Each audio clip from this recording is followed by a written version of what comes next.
ang nobyo ng magnanakaw.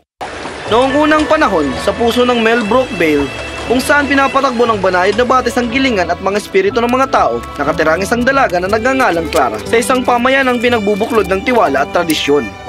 Hindi niya alam na ang payapa niyang mundo ay malapit ng gumulo. Clara, aking mahal, andiyan ka lang pala. Victor, hindi ko inaasahan na makita ka ngayon.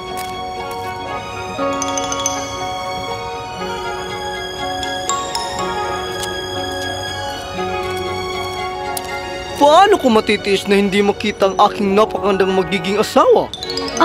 Ikaw talaga napakabolero mo. Aminado naman. Pero sabihin, kumusta ang ama mo? Nagpapakapagod pa rin ba siya sa trabaho? Alam mo naman si Ama, ang gilingan ng buhay niya.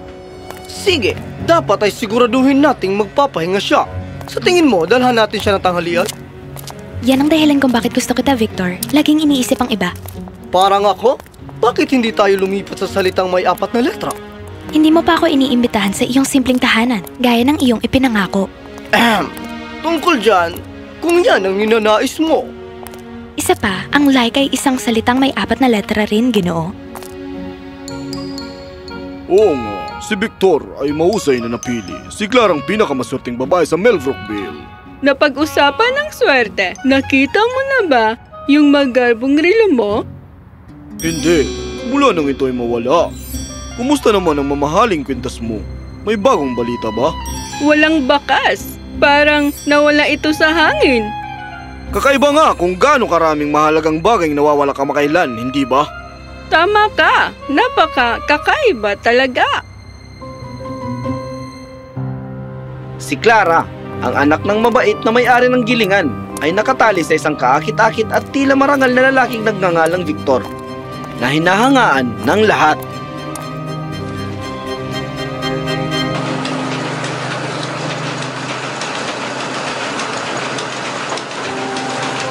Ama, may dala kaming sorpresa para sa'yo. Victor, iho, ano ang dahilan pagpunta mo rito? Akala ko'y magugustuhan niyo ang isang pahinga at konting pagkain. Ay, palaging may oras para sa pinakamabuting binata ng Melbrook Vale. Pero sana sinabi mo sa akin na darating ka. Natakot ako na medyo magulo rito. Clara, hindi mo sinabi sa akin na napakamasikaso ng iyong kasintahan. Oo, Ama. Kailan ka ba hindi natatakpan ng harina? At oo, puno siya ng mga sorpresa. Sana hindi mo ikagalit ito, Ginoong Miller. Kinuha ko ang pagkakataon na dalhin sa iyo ang ilan sa mga pinakamagandang alok ng Melbrook Vale. Ikagalit? Iho, malugod kang tinatanggap dito kung patuloy kang magdadala ng mga handang tulad nito.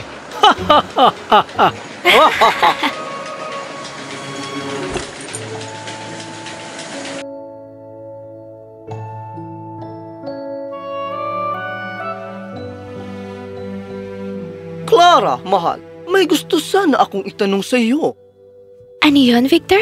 Sana'y maibigay mo sa akin ang karangalan na mabisita ang aking ari-arian sa labas ng Vale. Marahil bukas? Napakagandang ideya. Clara, kailangan mong sumama. Oo naman, ikinalulugod kong sumama, Victor. Magaling! Hindi na ako makapaghintay na ipakita sa iyo ang kapaligiran. Maraming kawili-wiling bagay ang makikita. Sige, babalik na ako sa trabaho. Hindi magigiling ang mag-isa ang butil na ito. Siyempre, Ginoo, maiwan ko na kayo. Clara, magkikita tayo, di ba? Clara, ang iyong Victor ay isang mabuting kapareha. Buong nayon ay mataas ang tingin sa kanya. Oo, Ama. Mukhang perpekto siya. Halos masyadong perpekto.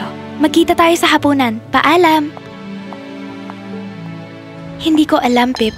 Merong kakaiba sa imbitasyon ni Victor na parang hindi tama.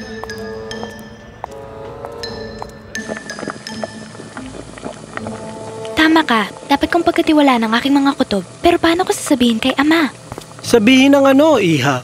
Ang imbitasyon ni Victor sa kanyang estado ay parang mabilis, Ama. Hindi ako sigurado kung gusto kong pumunta. Alam kong kinakabahan ka. Pero Iha, huwag kang mag-alala. Siya ang pinakatanyag sa buong nayon. At naisip ko rin, pwede nating ipahayag ang petsa ng iyong kasal sa lahat sa pesta ng nayon. Sige, Ama. Sana maging maayos ang fiesta. Alam na alam mo kung paano ko pasayahin, Clara.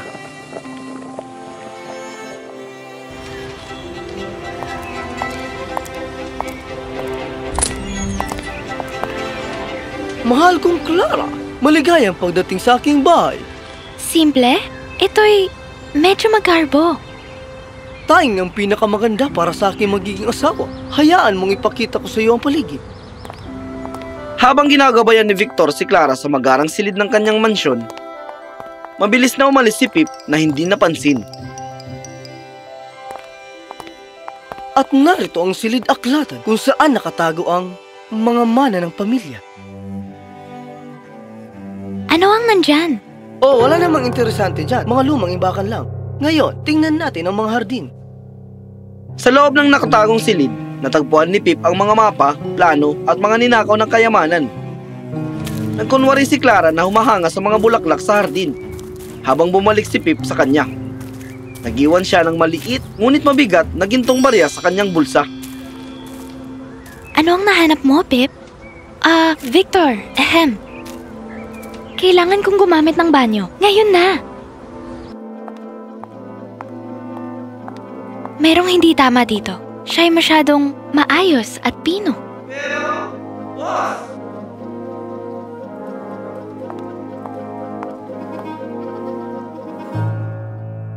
Ang pagdiriwang ng nayon ng ating pagkakataon, ang mga tao sa Millbrook Vale ay magiging abala. Pero, boss, paano na ang kasunduan mo sa anak ni Miller? Isang maginhawang takip, wala nang iba. Kailangan natin maghanap ng pruweba, Pip. Umasok si Clara sa madilim na silid na punong-puno ng mga mapa, plano at mga ninakaw na kayamanan. Lumaki ang kanyang mga mata sa gulat. Oh, Victor! Anong nagawa mo? Plano nilang nakawan ang buong nayon. Nakilala ng matalinong si Clara ang isang bagay. Ito ay pag-aari ni Ginang Thorn. Ilang buwan na niya tong hinahanap. Boss, parang may narinig ako dito sa loob.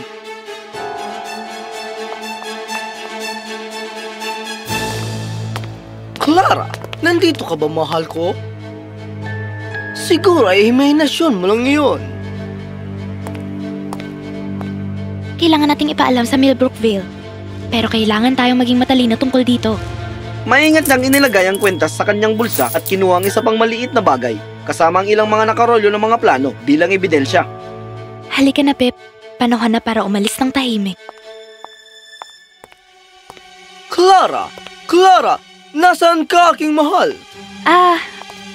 Pasensya na, Victor. Naalala ko lang. Nangako ako tulungan si Ama sa gilingan. Kailangan kong umalis. Mabilis na umalis sina Clara at Pip na iniwan si Victor na naguguluhan. Ang nayon ng Millbrook Vale ay nagbago sa isang masiglang pamilihan. Ang makukulay na banner ay sumasayaw sa hangin. At ang hangin ay puno ng amoy ng preskong tinapay at tunog ng masiglang musika. Sa kabaliktaran, si Clara ay mukhang determinado ngunit kinakabahan. Clara, iha, ano ang problema? Huwag ngayon, Ama. Malalaman mo din sa madaling panahon.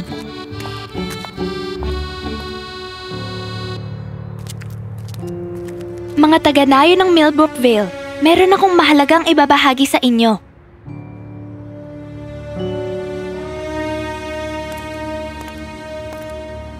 Clara, mahal.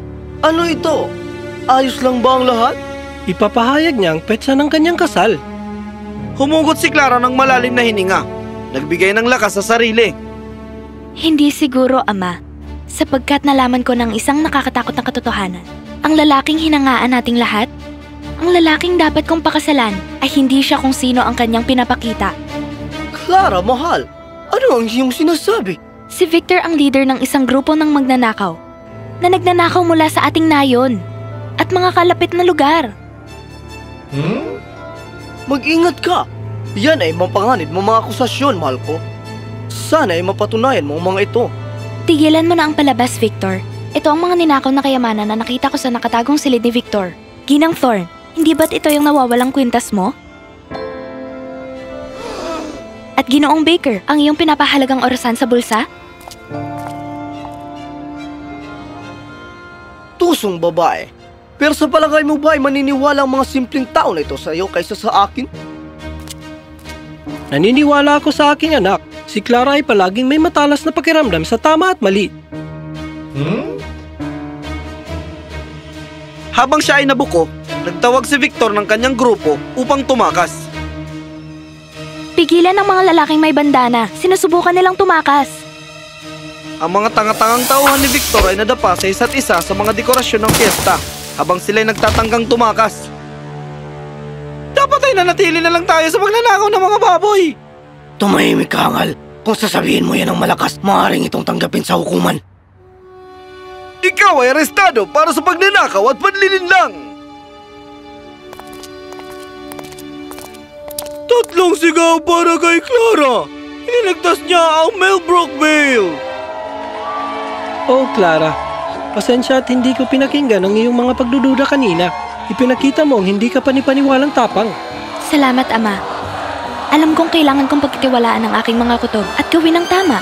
O aking matapang na anak, hindi ko maiwasang maramdaman na akong may pananagutan. Ipinilit kita kay Victor. Inisip lamang ang iyong kinabukasan at kasiguraduhan. Huwag kang panghinaan ng loob, Ama. Mas mahalaga sa akin na maging ligtas kaysa magpakasal upang masayahan ang mga inaasahan ng lipunan. Mas matalino ka pa kaysa sa matandang manggigiling na ito. Binibining Clara, ang iyong tapang at mabilis na pag-iisip ay nagligtas sa ating lahat. Ang Millbrook Vale ay may malaking utang na loob sa iyo. Mga tao ng Millbrook Vale, ngayon, nasaksihan natin ang tunay na tapang. Hindi lamang niligtas ni Clara ang ating nayon mula sa malaking banta, kundi pinakita rin sa atin ang kalagahan ng pagtitiwala sa sariling kutob. Bilang pagkilala sa kanyang tapang, ibinumungkahi kong palitan ang pangalan ng ating taunang pista ng ani sa Araw ng Katapangan ni Clara. Salamat, Ginoong Mayor. Nakakataba ng puso. Ngunit hindi ko to nagawa ng mag-isa kung hindi dahil kay Pip. Maaari bang palitan natin ito ng Araw ng Tapang ni Pip? Paano kung magkompromiso tayo? Mula sa araw na ito, ang fiesta ay tatawagin na Araw ng Katapangan na ipinagdiriwang hindi lamang kay Clara at Pip, kung hindi tapang sa bawat isa sa atin. At sa gayon, hindi lamang natagpuan ng Melbrook Vale ang mga bayani sa katauhan ni na Clara at Pip, kundi natutunan din nila na ang tunay na lakas ay hindi nagmumula sa pagsunod na inahasahan ng iba, kundi sa pagkakaroon ng tapang ay paglaban ng tama, kahit na mahirap. At silang lahat ay namuhay ng masaya habang buhay.